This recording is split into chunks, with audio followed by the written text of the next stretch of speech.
Well, earlier I introduced Pat and myself. We're starting the program. A little about us. We did not grow up in Collinsville.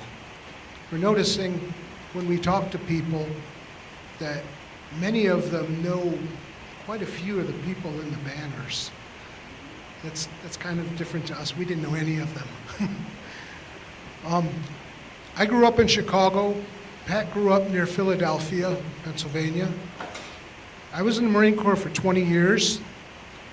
And after I did 7 years, that's when Pat and I got married. So Pat served 13 years as a military wife. Currently, talking about the banners, there's 187 brackets on the poles right now. We have a total of 339 banners. So what we've done is divide them into two groups so that all of them can be displayed. And we chose Veterans Day and Memorial Day time of the year to put them up. You might hear us refer to Memorial Day veterans or Veteran Day veterans. Well, that's what that means, is which group they're in. Now, I'll be talking about just the banners today that are hung on the poles right now. Within those 187, 113 of them are from the Army, and 17 of those served in the Army Air Corps during World War II. 15 are from the Air Force. 19 of them are Marines. 39 of them were in the Navy, and 3 of them were in the Coast Guard. And we have one woman who served in the Royal Army Service Corps in England.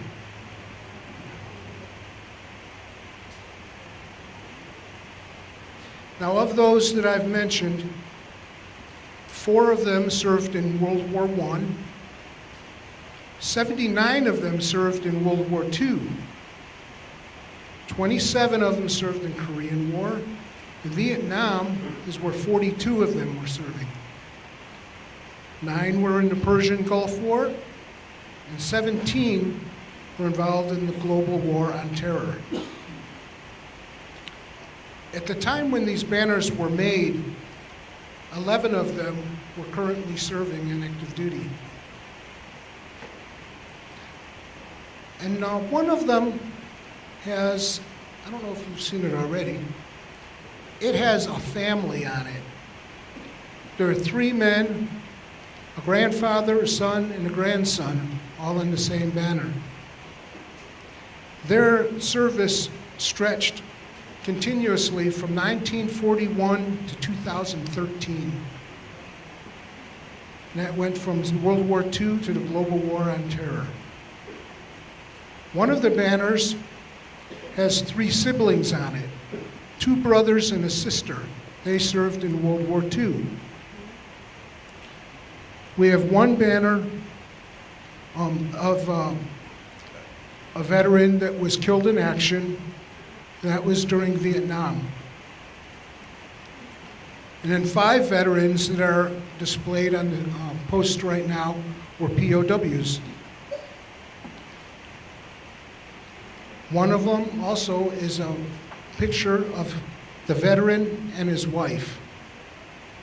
It was the best one they had available, so we put it up. But speaking of wife, I also wanted to pay tribute today to families. The families that see their loved ones go away into service. Most men, when they go into service, don't really know where they're going to be going, what's going to happen to them. It's a mystery. The families back home that write letters, and today I guess they'll email or do some other form of correspondence, the families are a great source of encouragement. They help build morale tremendously for the veterans that are away from home. Sometimes the veterans can't reveal where they're at or what they're doing. So that leaves the family in the dark, not knowing what's going on. They don't know if they're in danger. They don't know if they're home somewhere. They're just left in the dark. And that's a scary thing. Unlike today, in past generations, about the only way they really had to communicate was through letters. That was a little bit slow. Today, it's much better. They have emails and, well, various different kinds of correspondence. For our situation, I was deployed 4 times overseas, but only one of them was during a time of war, during the Gulf War. The times that I was away, it was in Okinawa, and it was a very safe environment. And Pat really didn't have to worry much about what was going on. But when the Gulf War came along, it was a totally different experience. And there was a lot of times that she knew more of what was going on over there than I did, being there.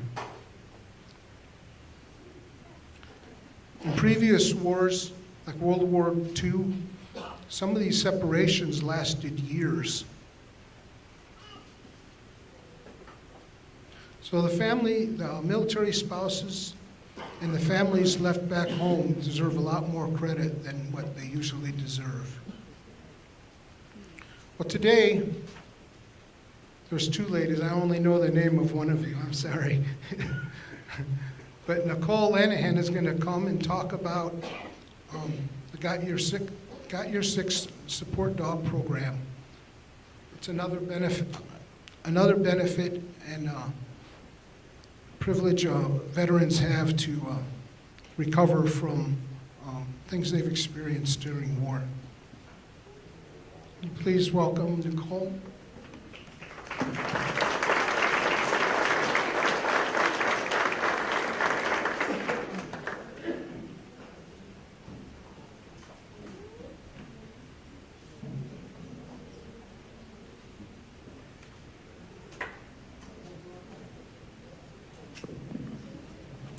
Hello. I want to thank everybody for inviting us here and giving us the opportunity to talk a little bit about what you do.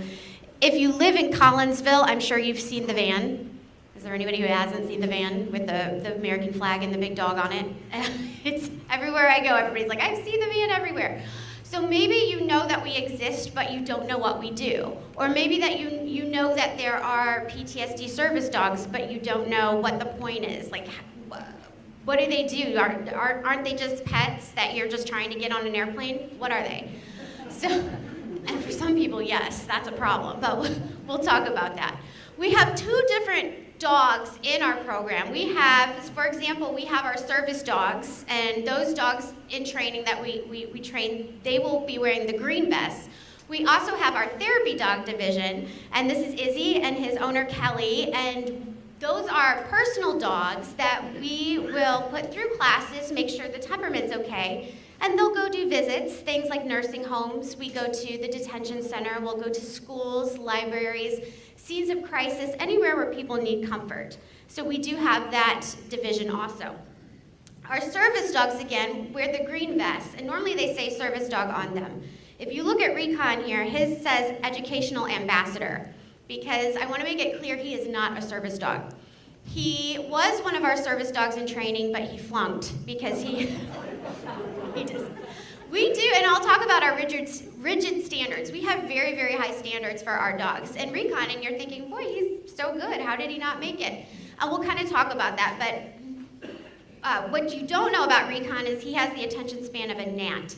So you'll probably see him kind of zone out here in a second. So but he loves people, and that's why I bring him because I can still demo some of the things that he does. So let me again then talk about the dogs, because I know some people don't understand what it is they do, and then what it is that our program does, because we go beyond just dogs as well. So we're surrounded by veterans here, so we know that you are familiar with PTSD, but for somebody who doesn't have PTSD, I think the severity of it and the daily awfulness of living with it are lost on some. And some of the things about PTSD, when you and I know my veterans here will agree, I myself have never been to war, but when you go to war, your brain switches into survival mode. So the things that make you who you are, the really cool things that make you who you are, whether you're maybe somebody that's funny, or somebody that's artistic, or somebody that loves animals, all those kind of great personality traits that make you who you are go away because you don't need them to survive. So you switch into, I must survive, I must survive, I must survive. And then when these men and women come home, we think, okay, you're home, you're safe now. You don't need to be like that anymore. Come back to being funny. You love to draw, you love animals. And they can't, it's not a switch that can just be flipped on and off. So they're stuck. They're now home, but I must survive, I must survive, I must survive. And some of these, as I was saying, so some of these men and women, and some of the examples that we've heard of, they get stuck in this mode that's called hypervigilance. And hypervigilance is when you're using the back of your brain, the back of your brain is overpowering your frontal lobe. Your frontal lobe is all that logic and that cool stuff that makes you who you are. The back of the brain is pure survival. And that's where you get stuck. You get stuck back there and you're on this constant adrenaline loop. You can't break out into that front part of the brain. So, down. You come back. And our veterans with PTSD, some of the things that they've said, down. I know you're ready to do your thing, but you're not. It's not your turn yet. Some of the things that they experience or that we've heard of is Christmas shopping or going to Walmart. Forget it. They're not going to go to Walmart because that lady over there with that big winter coat is a suicide bomber. Logically, they know that's not a suicide bomber. But that back part of the brain, the part that has served them well because they survived. They kept them alive, and your brain's like, see, I kept you alive. This is where we need to be. Doesn't switch off. They won't go to the city because there's snipers up there in the buildings. I know it. Or they won't go into big exposed areas. If you go to a restaurant with these men and women, they're going to sit against the wall, and they're going to make sure they have their eye on every single entrance. We had one guy who was going to come and interview with us, and he called me on the phone. And he was crying because he couldn't make it in because there was a cardboard box on the side of the road and he was certain it was a bomb. So he turned around and went back home and wasn't able to see us. So living in this kind of terror, with this kind of adrenaline in the back part of your brain 24/7, what this leads to is chronic anxiety, no sleep, marital problems. These men and women are getting divorced. Their relationships are suffering. They are turning to drugs and alcohol. And the worst statistic of all, and it's improved a little, but it's not improved enough, is that every day 20 veterans commit suicide as a result from PTSD. Excuse me. That's one every hour and a half. So now we have our PTSD service dogs, and we have our program. What does that do? So let's start at just the very, very beginning with the dogs themselves. Let's say we have a dog that is not a service dog, just Izzy. If you pet a dog for more than 30 seconds straight, it releases a chemical in your brain called dopamine. And what dopamine is it's a happy chemical. It's almost like taking a Xanax. And all you have to do is just pet a dog for 30 seconds straight and you get that dopamine release. What this also means is that when we did a survey of because we keep track of our outcomes of our program, 80% of the veterans that we have placed dogs with were able to decrease their PTSD and anxiety medications as a result of having the dogs. So just by existing, a dog is already helping. But we go a step further. And not even just with PTSD, but if you suffer from anxiety or you have panic attacks, you know how crucial and awful and horrible they are. So I myself used to be a panic attack sufferer. And one of the things for me when I would have a panic attack is it felt like a heart attack. And I've even gone to the emergency room over them because my heart's pounding, I'm sweating, my left arm would go numb, and I would think, I'm having a heart attack. So I'd go to the ER, you're not having a heart attack, you're stressed. but it feels that awful. It feels like you're dying. So one of the things that our dogs do, the task training that we do, is we will get applications from our veterans, and usually they don't know. We'll ask them, what are some of the things that you do when you get anxious before you actually explode? And a lot of times they don't know. So we talk to the wives or the husbands, or we'll talk to the spouse or the children, and they'll say, oh, well, mom will start pacing, or dad will start clenching his fist. And so we will tailor those anxiety alerts to the veteran application. So this means if my dog is going to alert me to oncoming anxiety before I actually explode. So what this means is, let's say that my anxiety symptom is I start tapping my foot.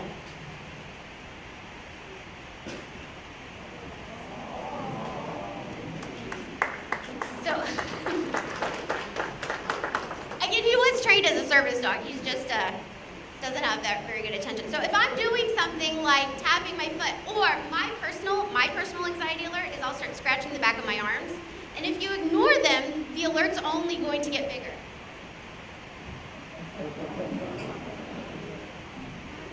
And he's going to keep telling me, hey, lady, you're getting anxious. Now from there, it's up to the veteran or first responder, we serve them as well, to use the tools that they get in our program. Because again, our program isn't just dogs. When a veteran receives, or a first responder receives a dog with us, they stay with us for 2 weeks. And here's the kicker. Every single one of our dogs costs us approximately $20,000. And everybody's like, oh my gosh, it's just a dog. Go to a rescue, pick one up. What's the problem? Well, the deal is, the reason they are so much money is not only the extensive training, but also all the additional programs that we put into our dogs. So we are one of 13 organizations in the entire country that has now been accredited through the Association of Service Dog Providers for Military Veterans. So again, one of 13 in the entire country.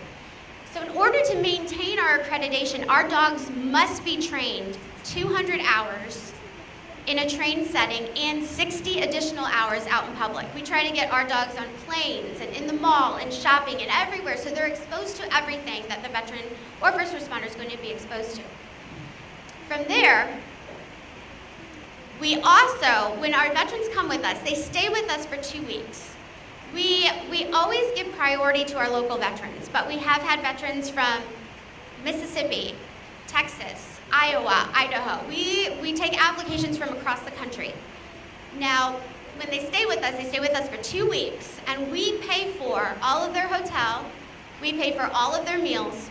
They get a trauma resiliency course led by, I see our vet center is here. We have Chris Hancock, who works at a vet center in St. Louis.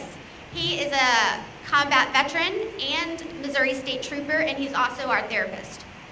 So he comes and leads, we have 2 weeks of a trauma resiliency course and suicide prevention course. Because we can't just give a dog to a veteran and say, well, he's telling you you're anxious, good luck. We give them the tools, like the dog's telling you you're anxious, now what? Now you need to go outside. Maybe you're going to do box breathing. Maybe you're going to just pet the dog and ground yourself back into the moment. So we give them these tools and the therapy they need to succeed. We don't want to set anybody up for failure. In addition, we have wonderful local organizations too that give us opportunities for outings. Last year we did art therapy at, there's a veteran-only art therapy group, and now the name of it. We did art therapy. We did, the veterans were able to do woodworking. They went to the movie theater. So they get all these extra outings on top. They engage in music therapy. They engage in, we did meditation. We did art therapy. So they get all of these programs. They have a very, very busy 2 weeks. And all of these are included in our program, and the veteran, we give all of this at no cost to them. Everything is on us. And so the $20,000 per dog is all through donations, because we are a 501c3. We don't charge our applicants anything. Another thing that Recon or any of our service dogs are able to do, they wake up from nightmares. Our dogs are trained to, a lot of PTSD victims will suffer night terrors. And they'll wake up one or two ways. They're gonna wake up ready to fight, or they're gonna wake up sobbing. And we'll do, for each one, we train the dog per the veteran which alert they're going to do. So if they wake up ready to fight, we train our dogs to turn the lights on. So the dogs are able to wake them up from a safe distance so they're not in harm's way. If they wake up afraid or upset, our dogs will wake them up, just how you saw him kind of paw at me. They're gonna paw at them, they're gonna wake them up, and they're also then going to do something called compression therapy. I don't know if anybody here is familiar with anybody who has autism, but there's been a lot of research in compression therapy, which is weighted therapy. You have the weighted blankets and the weighted vests. So our dogs will literally then, maybe your dog's already doing compression therapy. Our dogs will literally lay on top of them until that calm, secure feeling comes back and they're grounded again into the moment where they are. In addition, our dogs, we can train them to remind our veterans when it's time to take their medication. So they will alert them, say you gotta take a pill every day at 6 o'clock. Our dogs will tell you when to do that. And another thing that we'll do too is if you have PTSD, odds are you also have TBI, which stands for traumatic brain injury. And traumatic brain injury leads to forgetfulness. It can lead to headaches. It's awful in its own right. But one of the things is forgetfulness. And so our dogs, they have 2 million scent receptors in their nose. We have about 2,000. So that kind of lets you know the difference between a dog's nose and our nose. So they can be trained to look for certain things. Let's say I left my cell phone or I lost it. I need my phone.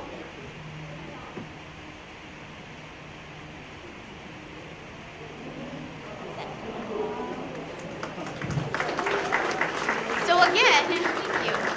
If I need something in a hurry, if I need my phone or I can't find my keys and I'm in a panic, he's gonna help me out with that as well. So again, just a few of the things, and there's many, many more things that our dogs do, and there's so much more involved in our program, but I don't want to take up too much of your time. We're going to be hanging out back at our table over there. If you have any questions or you want to get a brochure or you know somebody who wants an application, come talk to us, and we're happy to answer any questions that you have. Thank you again for having us.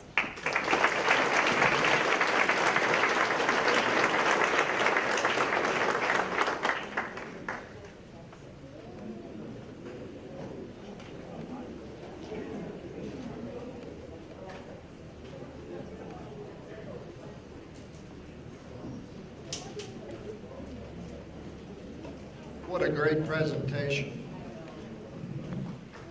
I think our veterans are being taken care of so much better today than they were 30, 40, 50, 60 years ago. It's a miracle what our country is doing. They still have a lot to do, but we're making advancements every day for what our veterans need. I was not able to be here at the last function, but I understand there was a visitor, and he was dressed up in red, white, and blue. And I think his name was Uncle Sam.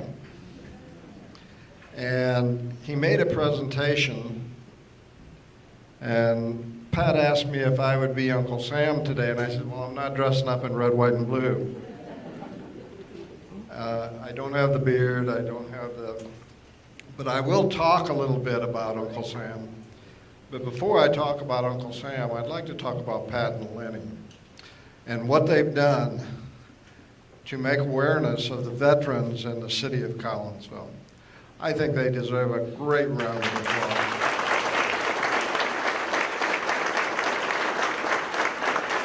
We are so honored to have them take charge and bring forth such a great program to the city. And we are honored to support and show our support for the veterans by hanging their banners in the city the way we have. Uncle Sam this might be the first time some folks here have heard of him. So I'll explain the story of how he got started and what he represents. In 1812, the United States was at war with Great Britain because Great Britain was trying to restrict the United States' trade, plus they were taking American sailors hostage and making them slaves on their Navy ships. During the war, there was a meat packer named Samuel Wilson from Troy, New York, who supplied barrels of beef to the United States Army. The cases of meat were marked with U.S. to make sure that they got shipped to the military. The soldiers began referring to the meat as Uncle Sam's, quote, U.S. Uncle Sam. A local newspaper picked up on the story, and Uncle Sam was accepted as a nickname for the U.S. federal government. Around 1860, Thomas Nast, a political cartoonist, began popularizing the image of Uncle Sam as we know it today, and he created him. Now you might be wondering why the colors of red, white, and blue were used for his clothes. Remember earlier when I said the British were taking our sailors hostage?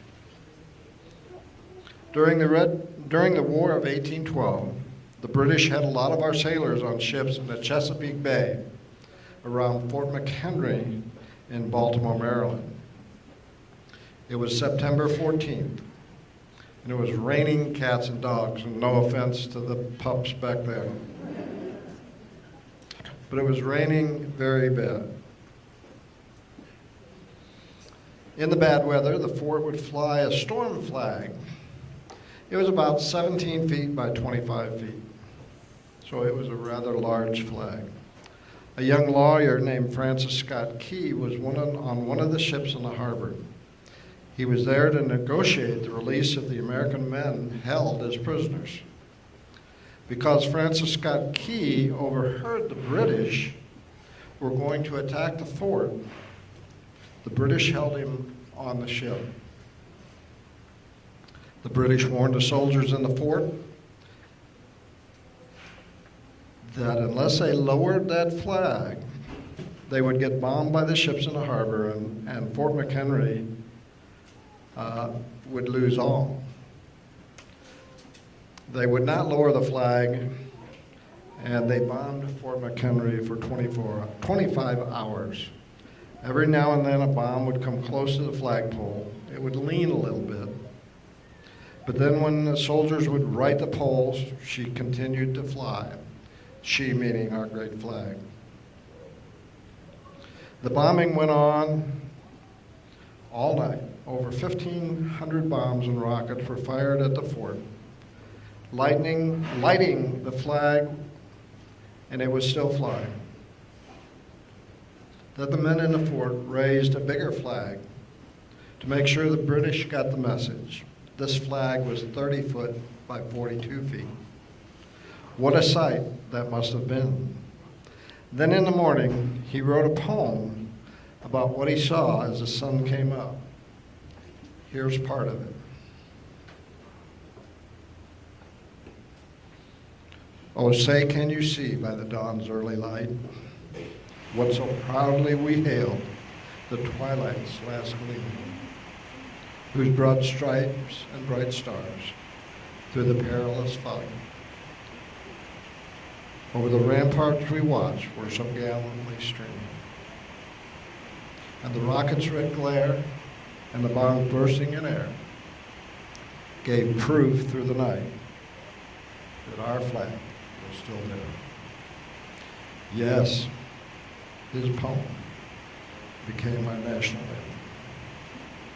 So isn't it fitting that Uncle Sam's outfit be red, white, and blue? And I hope now that you know the story of Uncle Sam and our flag.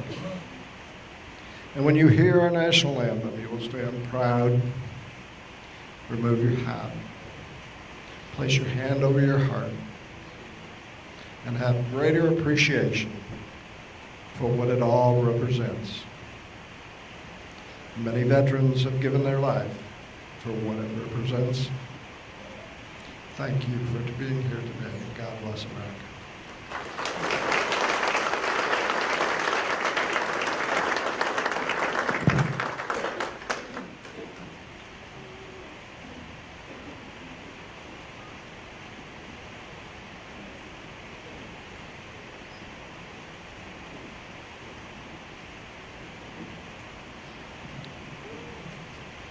Well, now's the part that really tugs at your heart.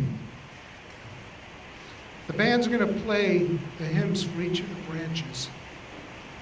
And I'm going to ask that anybody who was a member of that branch that is playing is here, that they would stand during that hymn, remain standing till it's finished. And I will announce, for those that aren't familiar with all of them, I will announce which branch the songs are for.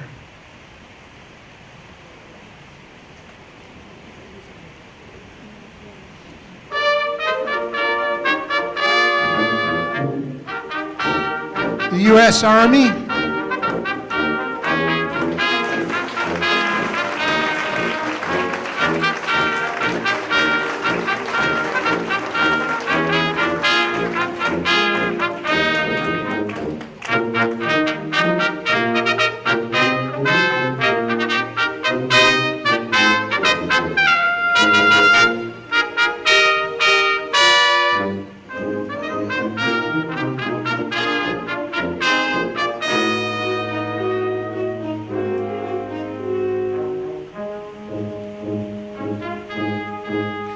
U.S. Marine Corps,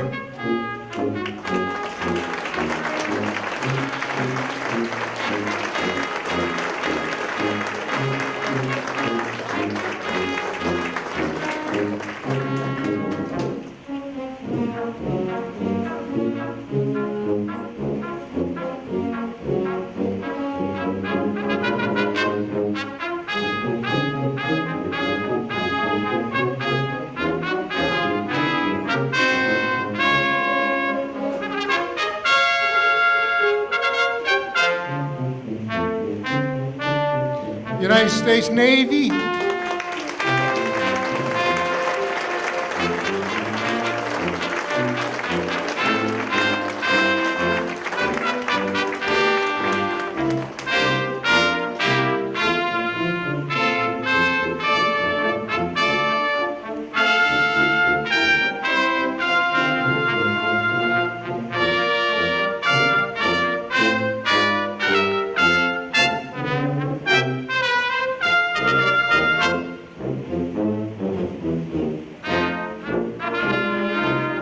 United States Air Force,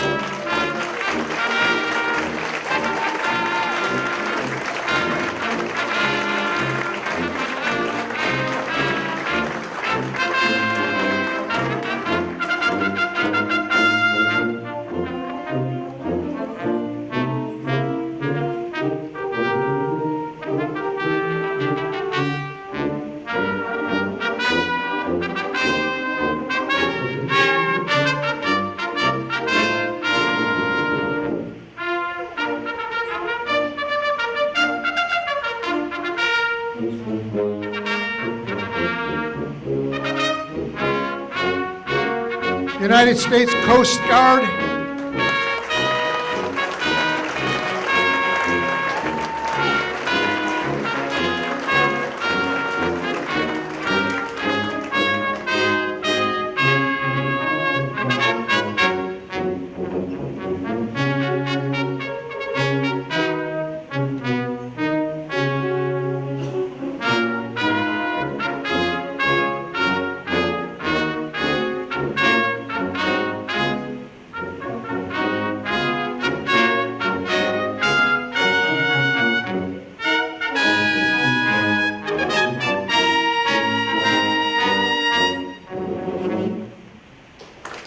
Thank you, band. It was awesome.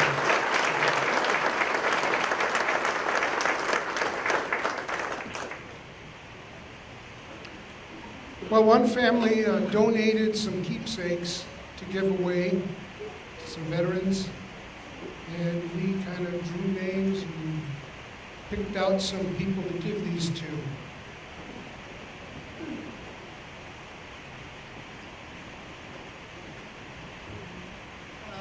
like to have the following people come up here to the platform this year.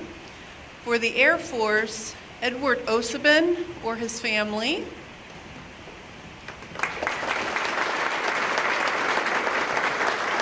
For the Marine Corps, Daniel Pacetta or his family.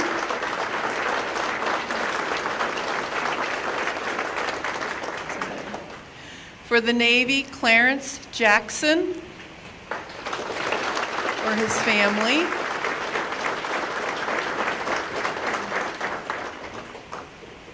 We're going to take a photo.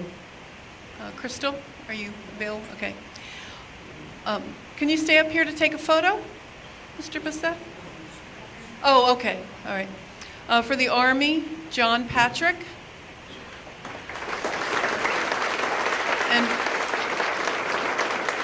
And for the Coast Guard, Charles Trevor Lesinski. I hope I didn't butcher your name.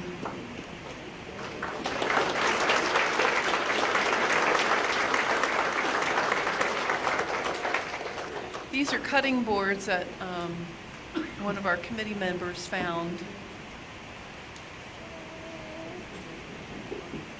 They're gorgeous. I don't think you're going to want to use them as cutting boards. Get out of the way.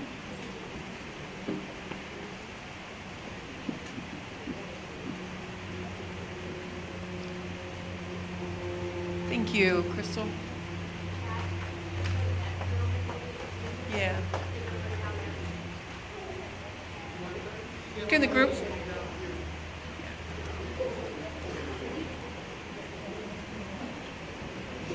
Thank you.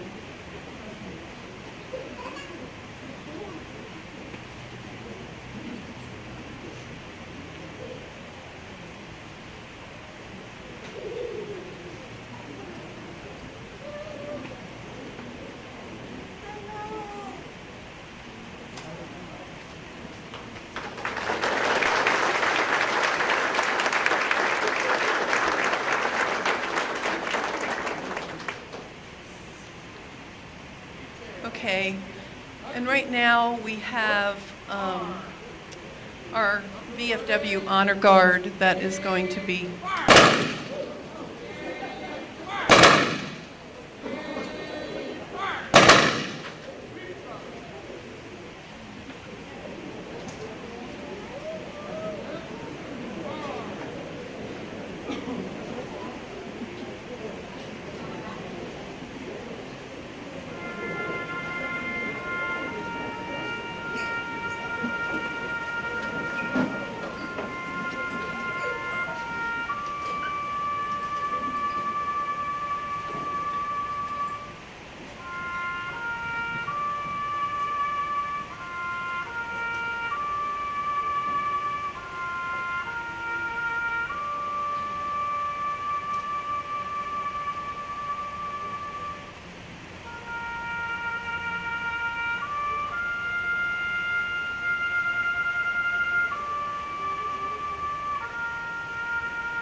just in closing.